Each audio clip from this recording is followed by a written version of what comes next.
Year 2020 is not as we expected it would be.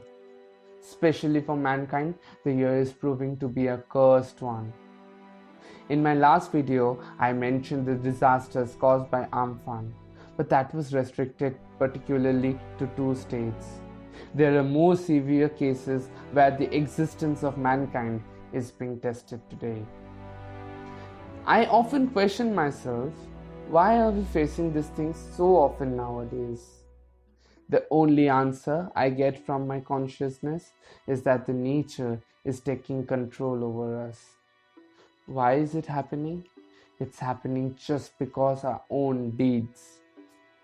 Nature is diverse. Nature facilitates our existence, just like our mothers do. But when a pampered child tries to extract every single bit from her mother, there comes a time when she finally speaks for herself. In this case, year 2020 has been that rebellious outbreak of our Mother Nature. And events like cyclones, locust attack, and outbreak of contagious diseases symbolizes her anger.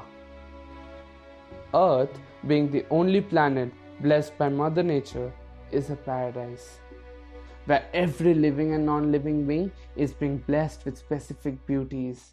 The stillness and strength of rocks, the curly waves of the ocean, the calmness of a dark night sky. Everything is significant in making this planet the best place to survive. Mother Nature showed her art of creation by creating living creatures like us, with everyone having a distinct and remarkable ability.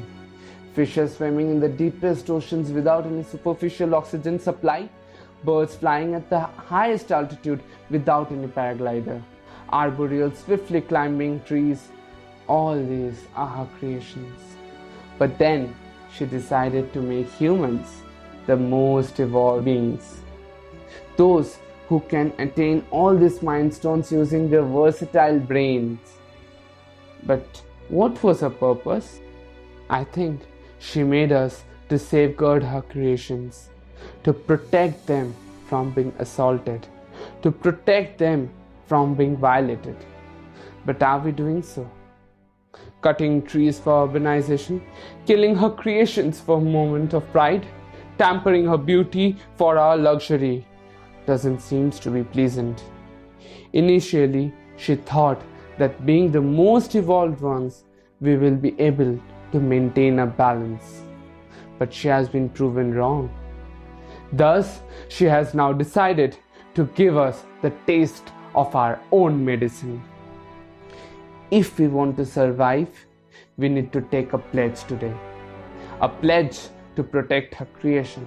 A pledge to make things better than the present. A pledge to share the world with all other living beings. And a pledge to save our Mother Nature.